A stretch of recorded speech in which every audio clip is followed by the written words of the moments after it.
अब सीधे चलते हैं लखनऊ, जहां पर महान वीरांगना रानी अवंतीबाई लोधी की जयंती पर सीएम योगी पहुंचे हैं और लोगों को संबोधित कर रहे हैं।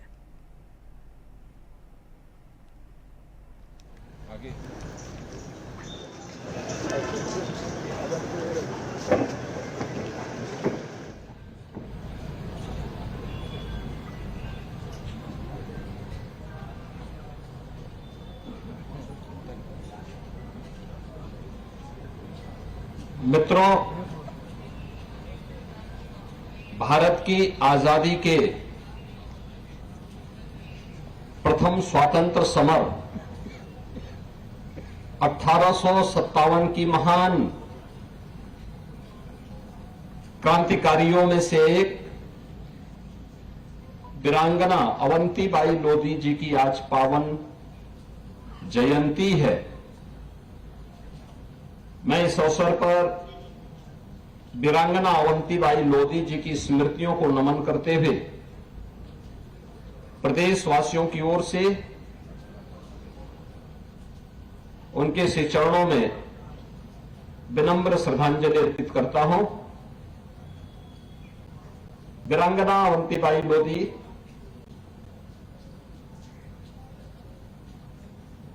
भारत की आजादी के उन महान नायिकाओं में से एक हैं जिन्होंने अपनी पूरी जवानी देश के लिए समर्पित की थी।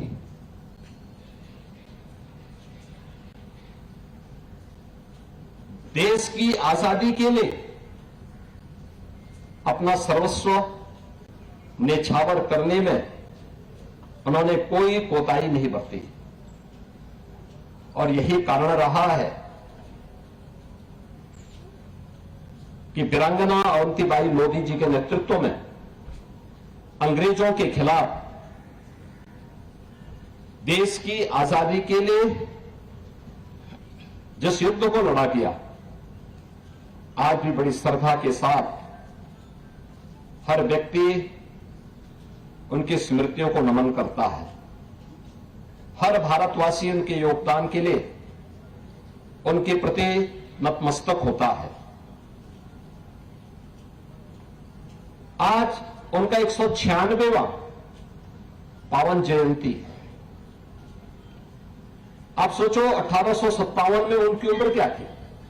मात्र 27 वर्ष। और 27 वर्ष की उम्र में उन्होंने देश की आजादी के उस आंदोलन में, उस संघर्ष में अपने आप को बलिदान किया। बलिदान की एक मिसाल प्रस्तुत की। 27 वर्ष की उम्र, देश के प्रति और देश की आजादी के लिए यह जज्बा, यह अभिनंदनीय है, एक प्रेरणा है। वर्तमान के युवाओं के लिए एक सब प्रेरणा के स्रोत हैं और इसीलिए उत्तर प्रदेश जैसे राज्य में वीरांगना अवंतीबाई लोधी जी का ये आदर्श उत्तर प्रदेश के लिए प्रेरणा बन सके, इसके लिए हमारी सरकार ने उत्तर प्रदेश पीएसी बल में जब 3 नई महिला बटालियन के गठन की कार्रवाई को आगे बढ़ाया, तो इन 3 पीएसी महिला बटालियन का नामकरण और उनके गठन के पीछे का जो ध्येय था, उसके पीछे भी उद्देश्य स्पष्ट था। हमने बदायूं में वीरांगना अवंतीबाई लोधी जी के नाम पे पीएसी की नई बहाली का गठन किया और वह कार्य हमारा लगभग पूरा हो चुका है। वहां पे वीरांगना अवंतीबाई लोधी की अश्वारोही प्रतिमा की स्थापना की कार्रवाई अंतिम चरण की ओर आगे बढ़ रही है। ऐसे ही लखनऊ में महिला पीएसी की जिस बटालियन का गठन हो रहा है, उसका कार्य भी युद्ध स्तर पर आगे बढ़ा है।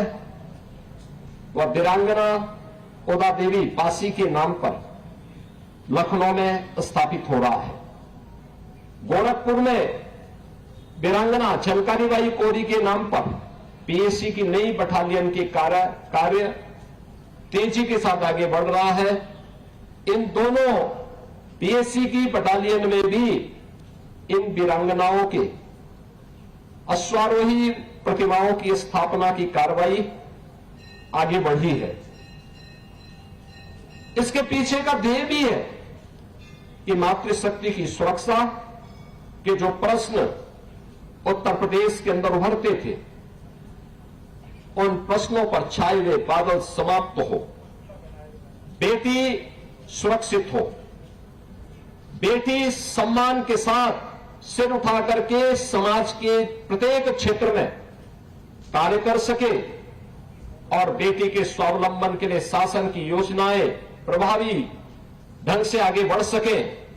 और उसी विश्वास के साथ सरकार ने, डबल इंजन की सरकार ने प्रधानमंत्री मोदी जी के मार्गदर्शन उनके नेतृत्व में अपने इन कार्यक्रमों को आगे बढ़ाया है। कार्यक्रमों की इन्हीं श्रृंखला में उत्तर प्रदेश पुलिस बल में 20% बेटियों की भर्ती अनिवार्य हो।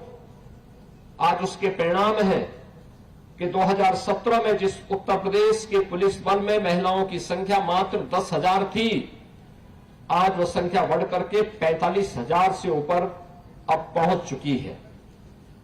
ये चीजें बताती हैं कि केवल नारी एक केवल नारा नहीं है, बल्कि नारी के गौरव की रक्षा के लिए उन्हें सुरक्षा मिल सके, उन्हें सम्मान की अनुभूति हो सके और उस स्वावलंबन के साथ राष्ट्र प्रथम भाव के साथ आत्मनिर्भर और विकसित भारत के सपनों को साकार करने में अपना योगदान दे सके।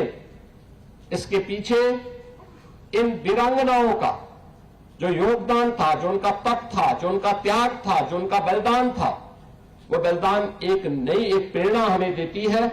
और उसी प्रेरणा के रूप में आज जब हम वीरांगना अवंतीबाई लोधी की 196वीं पावन जयंती के कार्यक्रम के साथ यहां जुड़े हैं, मैं उत्तर प्रदेश शासन और उत्तर प्रदेश की जनता जनार्दन की ओर से ऐसी महान क्रांतिकारी वीरांगना अवंतीबाई लोधी जी की पावन जयंती के अवसर पर प्रदेशवासियों की ओर से विनम्र श्रद्धांजलि अर्पित करता हूं।